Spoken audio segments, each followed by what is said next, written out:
Hello everyone, my name is Andrew Nobbins and this is the fourth walkthrough, possibly the last, of my virtual reality project featuring the sets from Space 1999. Since my last update, I haven't done many architectural changes to this environment, but I have added a lot of little details such as furniture and electronic doodads to the desks. To start off with, I probably should go back to the trusty globe. I've added some additional textures. So if we go to the menu, over here on the right, you can see there's the Earth globe texture, which is this default one. And then we have a colored version, which is this one. And so this shows the the tectonic plates going out into the ocean. It's a very colorful image. I mean, it's an attractive image, but if I come over here and look at the scene overall, actually, let's just rotate this a little bit.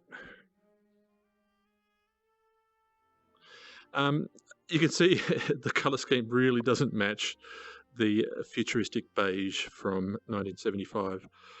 So even though I like the look of this texture map, it's not really appropriate for this scene. But still, you can choose to look at it, and it's attractive. You can look at the North Pole, Africa, the US, Antarctica. So that's one of the maps. The other map that I've got is Earth at night. So if we tried that, so if we go Earth globe night, we see all the major cities of the world being illuminated here. Europe, good old Australia, the US. This night map, it didn't turn out as attractive as I thought it would be. And if I just spin this and look at it from a distance, yeah, it's not really much to look at, but it's extra information, so I thought, why not? And then the fourth map is the one that I had last time as well, the moon globe. And I'm not totally happy with this either, but it'll do for now.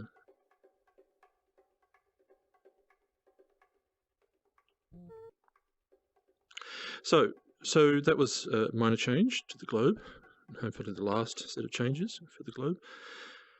The other major change in this iteration is I've finally finished doing all of the little buttons and switches and electronic lights and doodads on all of these desks. So starting here, I guess, as we walk in, we've got these sort of rectangular desks, and there's 6 of them here. They mostly have similar components. This is, I think, pretty universal amongst all 5 of the desks. This one is the only one that has a different configuration here. And then all the other desks have different combinations of, 2 of these or 1 of those, or 2 of them here. And then there's a variant with this wider one with the double row of buttons.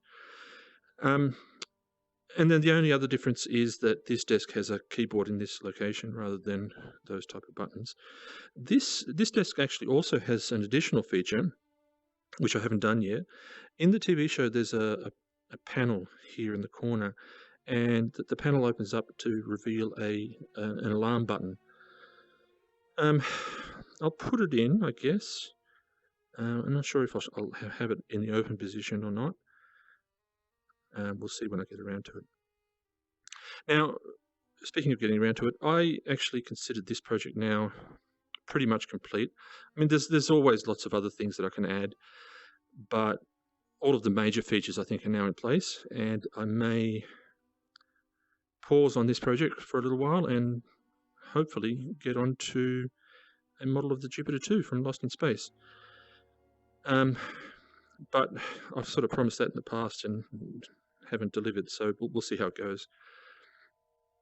So anyway, I'm finally finished all of this electronics on the desks. Now the other bit of electronics I've done as well is finishing the Commander Koenig's desk. So here you can see the little buttons and the lights. I have no idea what this little aluminium panel would have been for, and this is present on those other desks as well, and here. And in fact, this button and light layout is the same as that button and light layout.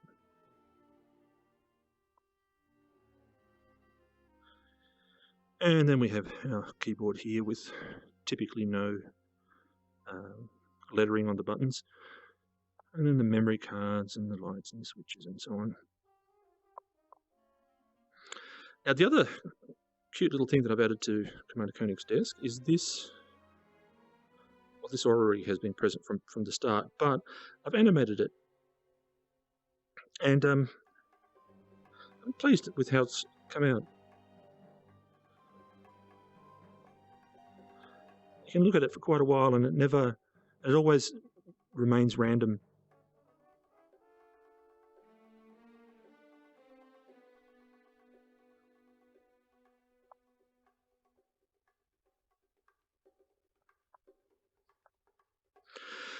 Okay, so the next thing that I've added that really fills out the space is the chairs.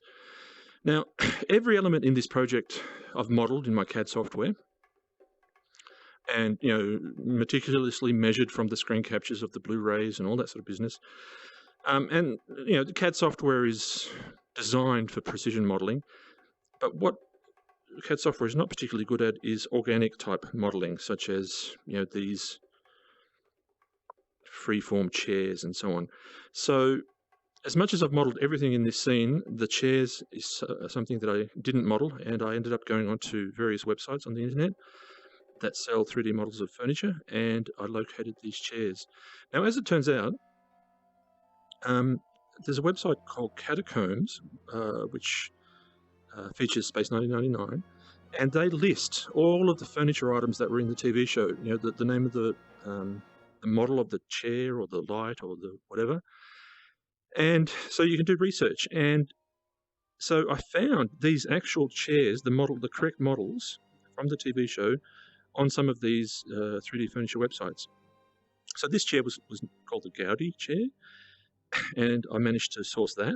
And I mean, the models are a little bit, I mean, they've in terms of overall form and design, they're spot on, but their proportions doesn't match the TV show. So I ended up having to stretch them and squash them or just do those simple sort of scaling operations to get it to match the proportions of the TV show. But once I've done that, it's a pretty close match. I mean, the TV show had slightly more elegant curves in here into this whole thingy and coming up there, and the angle of the leg was a little bit different. But the form of the furniture is close, very close. So this was the Gaudi chair. Now up here on the mezzanine level, we have the Toga chairs. And now these Toga chairs, or the models, again, they're pretty close, but not exactly. The TV show had a much straighter back on here rather than this sort of banana shape. But again, this Toga chair is very close to the original. So if I come over to here and sort of look at the space, yeah, this matches quite closely, I think. Now down here in Commander Koenig's office, we have these two other chair types. Now this chair, I can't remember what it was called, but I couldn't find it on any websites, but it's actually a variant of the Gaudi chair. It's a variant of this one. So I was able to take that chair and then scale it down and stretch it out and make it deeper. And once I did that, I then had to extend the back a bit higher to match what was in the TV show. And I think I got a pretty good approximation with this as well. Now these chairs are known as Cellini chairs.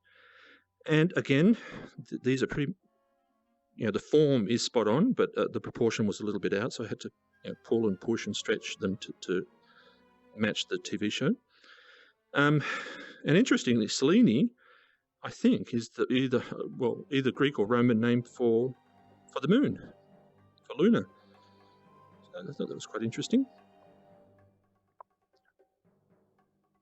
Now up here we have Commander Koenig's chair. Now this chair is the only one which is wrong. It's not how Commander Koenig's chair looked, but it was the closest approximation that I could find. So this has the three sort of cushions that Commander Koenig's chair had, but his chair had a much wider gap down here, and the leg supports were much sturdier, and this arm support was actually a solid panel rather than this open object that we see here. But then, and then also Commander Koenig's chair had a solid, if I come out here, Commander Koenig's chair had a solid plastic back, similar to this, but different as well. And in fact, I can even bring up the photos. So here you can see the actual chair in the TV show compared to what we've got there in VR.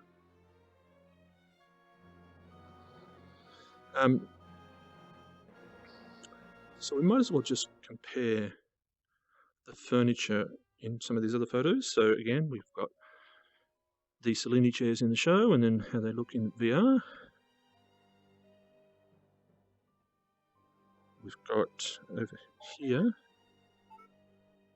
we've got this flattened Gaudi chair, as per over there.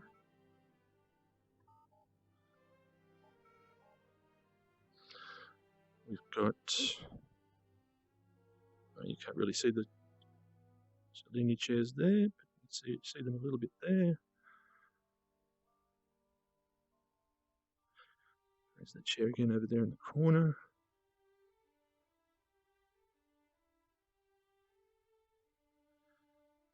And we've got the Gaudi chair over there.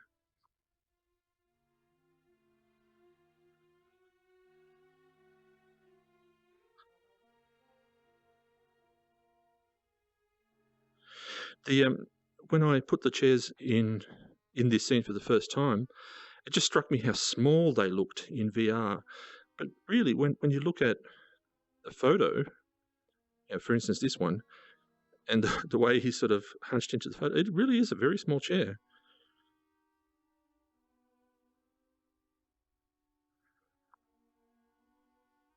Let's come up here and have a look at... So here you can see the actual TV show, I think, had a more rounded seat. But it's close. I think it's quite close.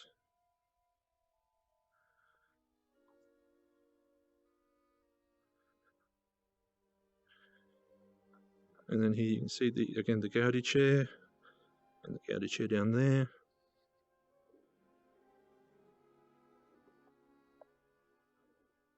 Teleport down to the ground.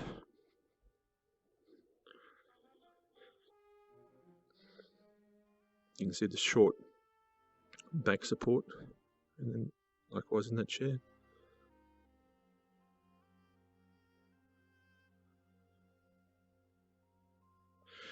So these two items are outstanding in my model. At the moment, I'm not quite motivated enough to try to model those.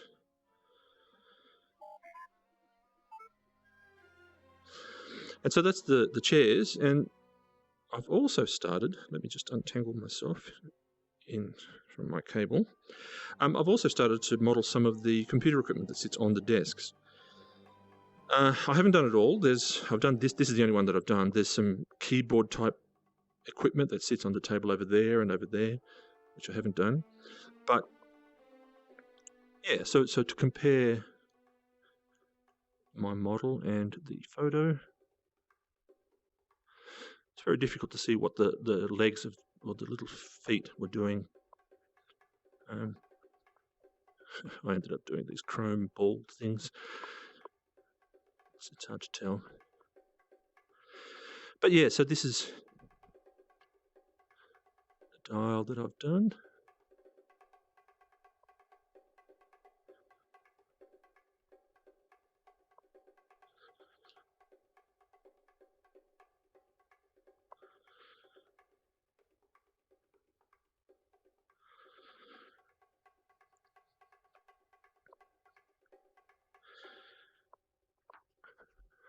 just looking at the chair here and the 3D model, I think the angle of the back legs on the 3D model isn't as extreme as it is in the TV show.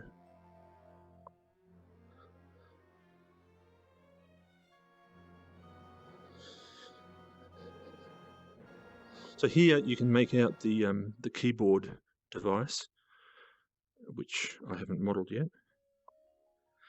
But you can make out the buttons and the lights and so on.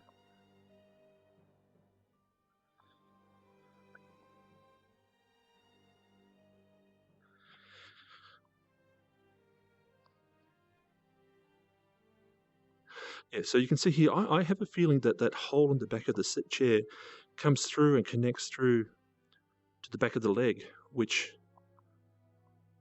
doesn't happen in this model. I mean, there's a hole, but I have a feeling that hole should connect through to here.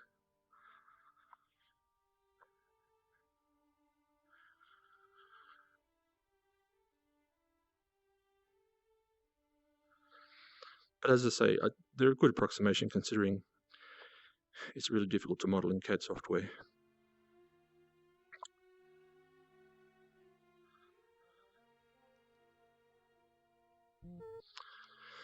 So that's the additions to the main mission set. Now, I haven't really done any additions to the Eagle transporter models. And before I go, I think that's all of the new things. Just do one last whip around.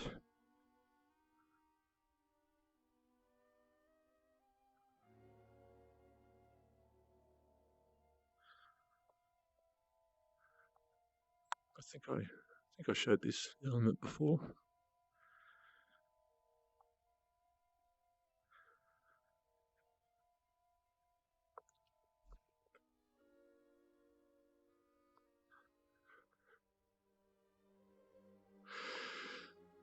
Yeah, so I think that's all of the new elements now in main mission. Now, one of the thing that you can't see is that I upgraded this project to Unity 2019.2, and 2019.2 is good, but it's a little bit more sensitive to the way that the geometry is constructed. One thing that game engines don't like at all, or the lighting solution doesn't like, is long, thin triangles. And unfortunately, the way that the CAD model is constructed and the way that I do these curved objects, when all of that gets exported and triangulated into Unity, which is this game engine that I'm using, I end up having a lot of very thin, skinny triangles. So here you can see a little bit of faceting. So that one facet might go down all the way down to here and back up again as a long, skinny triangle. And long, skinny triangles are always a problem. And Unity 2019.2 seems to be more sensitive to them and creates dark slivers. So what I ended up having to do is remodel a lot of these panels, and in my CAD software I had to artificially introduce additional rectangles just so that the triangles just go from here, just in this region, rather than going all the way down and back up again. So I ended up adding additional cuts in my model just so that the triangles would artificially be shorter. So, I mean, I'm happy I did that because the result is a nice, clean lighting solution, the shadows. But it was kind of unnecessary work, really, as far as the CAD side of things is concerned. The other problem with the more recent versions of Unity is something called overlapping UV coordinates. Now, the way these game engines work is you have a 3D model of whatever it is, and that model has to be unwrapped onto a flat two-dimensional texture. And then when you calculate the lighting, that lighting information is written onto the two-dimensional texture, and then that is applied back onto the three-dimensional geometry. And so there's a problem where the unwrapping process will unwrap one bit of geometry, and then it'll unwrap another bit of geometry, and unfortunately those two unwrapped meshes can sometimes overlap. And so the texture coordinates are known as UV coordinates as opposed to geometry coordinates, which are done in XYZ space. So the UV coordinates the mesh ends up overlapping. And so what will happen is that the lighting calculations will happen. They'll work out where the shadows are for one bit of mesh, but then unfortunately another mesh is superimposed on top of that, and it ends up getting the same shadows, even though they're not appropriate for that particular mesh. And that's what we're seeing here. We're seeing these overlapping UV coordinates. I don't know how to fix it. It's part of the way Unity imports the mesh, and I'm just hoping that subsequent releases of Unity will do a better job. So that's kind of a bug, but I'm just going to live with it for now.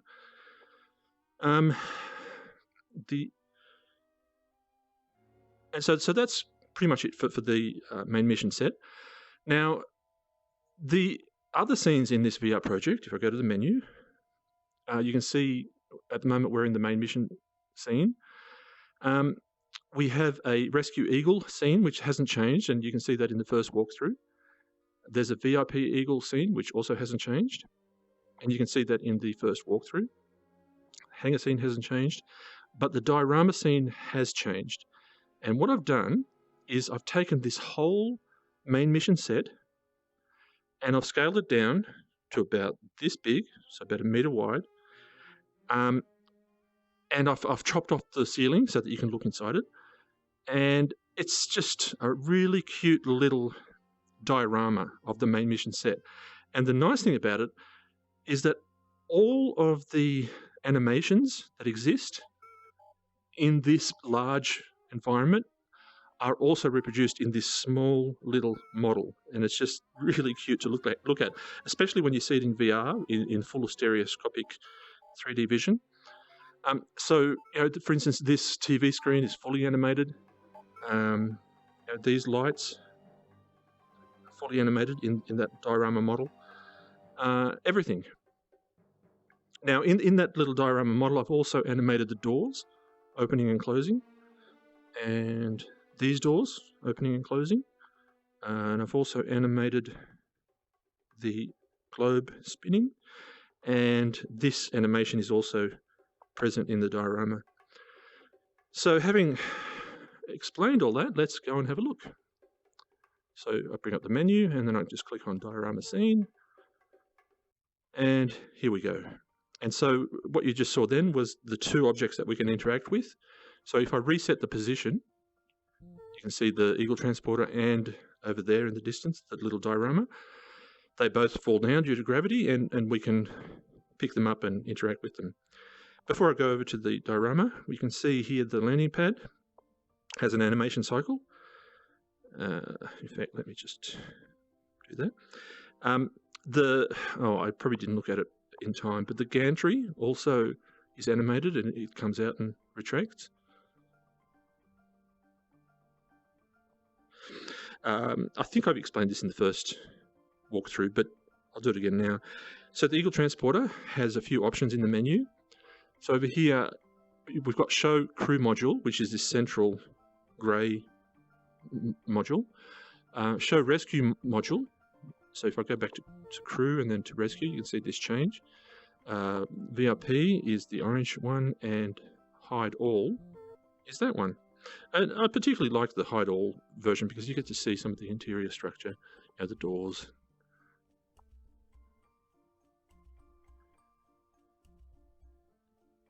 Now this Eagle model is not quite complete either. I don't know, at some point I do want to come back to this project and finish this Eagle. What I need to do is add more pipe work and just various fiddly things on the outside of this corridor section. So right in there, there's all this busy stuff happening and across the top and across that wall there. And the same applies to the rear. So that side, the top, and that side needs extra pipe work and fiddly things and so on. So that's the eagle, and in fact, let me just turn on the rescue module.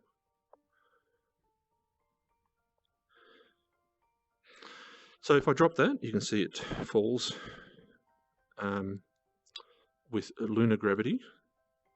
Again, so if I just throw it up in the air,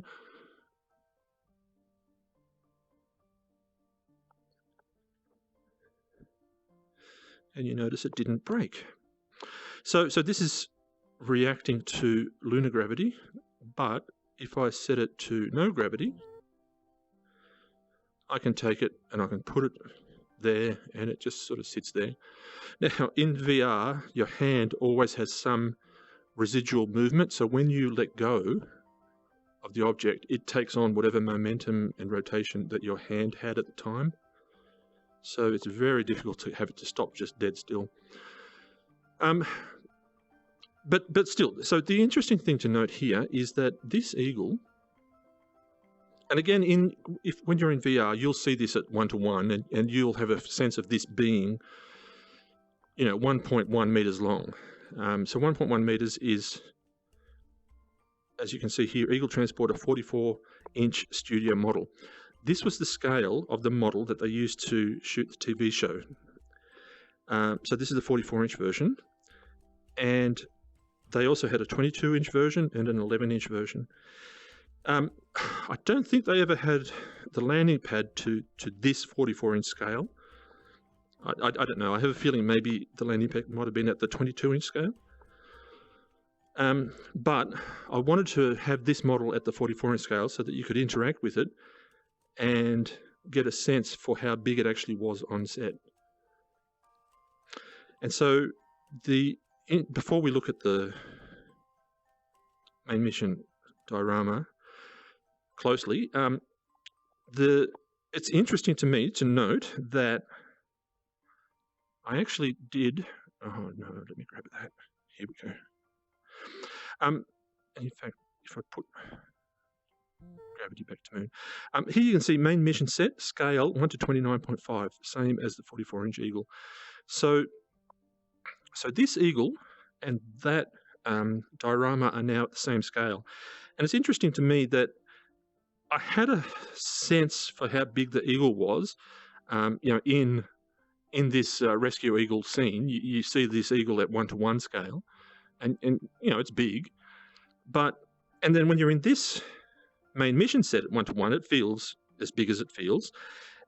But it's interesting to me to see the two next to each other, and realize how the eagle really dwarfs the size of main mission.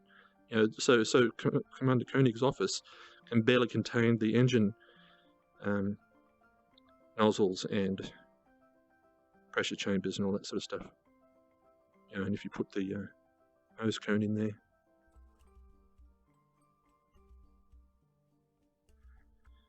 it just dwarfs main mission.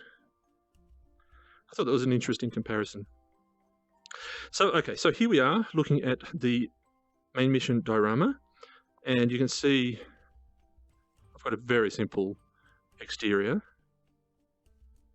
only because I just have no idea what the exterior was doing. It really didn't match the exterior model of Moonbase Alpha, so I just did this simple thing. I mean, mainly because you're inside always. Let me set gravity to none so that I can just let go of that and have it float in front of me. So here we go. You can see here the Lazy Susan desk. I've got that animated. And it'll start moving again. There we go. And in fact, even the little lights are still animated, blinking on and off. The cute little chairs. And even the TV screen. You can see that's fully animated. The blinking glyphs.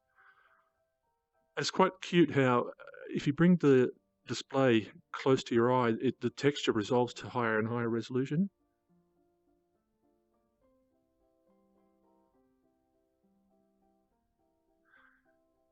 And then the computer wall is just so cute as well.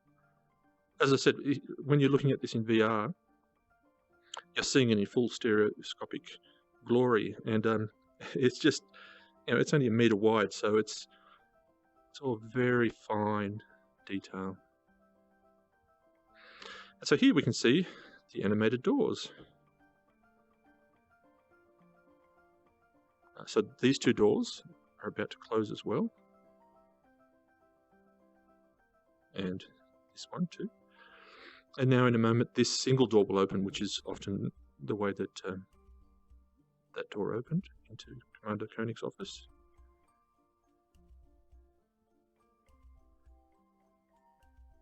And I must say, I've never seen both doors open.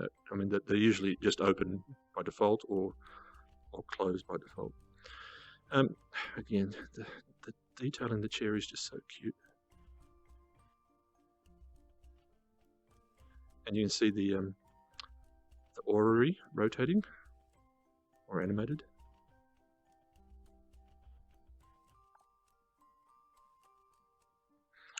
And then here we have the globe on its little rotation cycle. With north facing up, that means that we really never see much of Australia.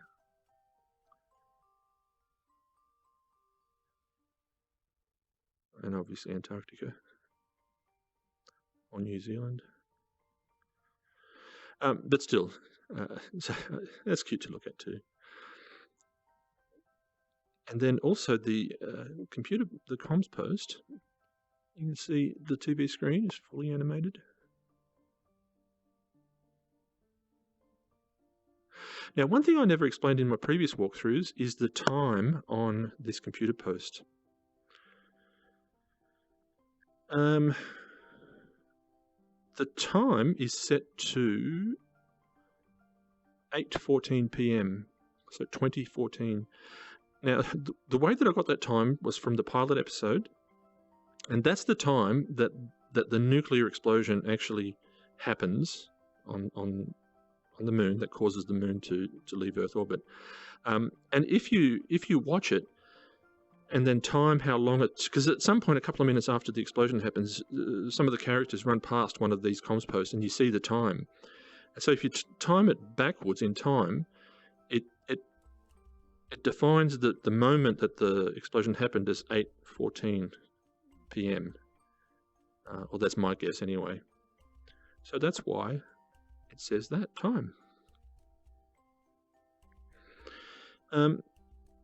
Yeah, so we've got the chairs that are new. That chair and that chair are new. That chair is obviously new. All these chairs are new. And then all of the lights and buttons and so on the computer desks is new.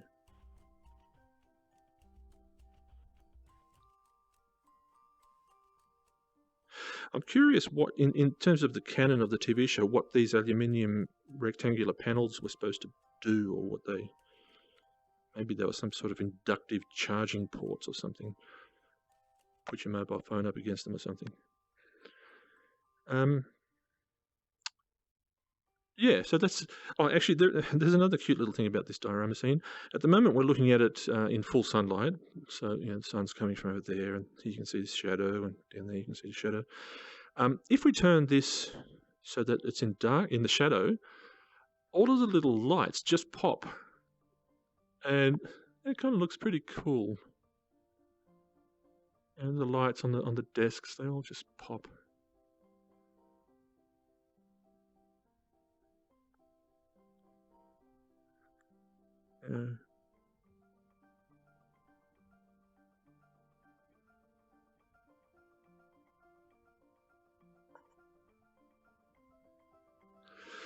Also with this diorama, you can see how I've interpreted the corridors leading up to main mission. Now, there are plenty of photos showing main mission, and you can definitely see a door in this location and one in that door and that door. Although it does vary. Sometimes it's in this location, other times it's in that location, other times there's no door at all. In terms of the corridor during this, there is one shot with Commander Carter and the little boy sort of in this corridor, and you can clearly see the corridor turn the corner and be this double width sort of corridor. So that's definitely a thing. this turn in the corridor. There's another scene with Commander Koenig, and it shows Commander Koenig looking out of a window in this location.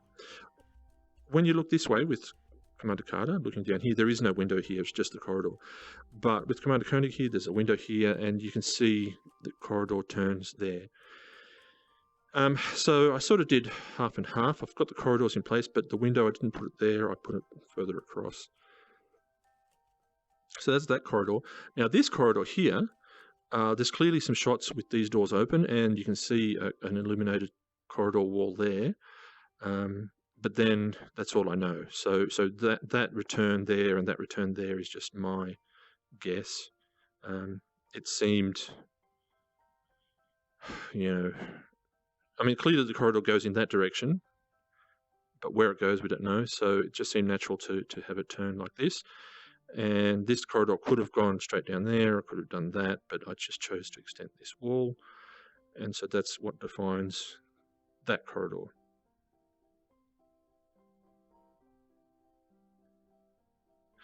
Obviously, also, my model is based on the first couple of episodes of the season 1, and in the first couple of episodes of season 1, this stair does this, and then it returns there, and so these panels are appropriately, step up there. After I think about season 4 or 5, these stairs are removed, and this step goes and butts into the wall there, and then that diagonal step in the panels happens here, and then these windows are still kind of in that location, but these small panels just extend across the top because that whole thing is lowered down to that floor level rather than that one. So you can see from this diorama, I guess, the layout from the first opening episode of season 1, really.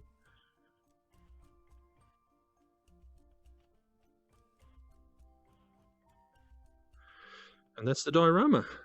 Very cute, I think. And then here is our eagle. And then if I turn on gravity,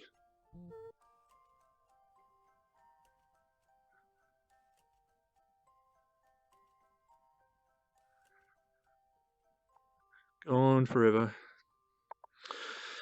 Okay, so that's my VR project, Space 1999 VR. You can download it on itch.io, and just search for Space 1999 VR. And I've got a description in the YouTube link below with a link to itch.io for the VR project. It's free to download and enjoy. My email is that. Thanks for watching. Bye.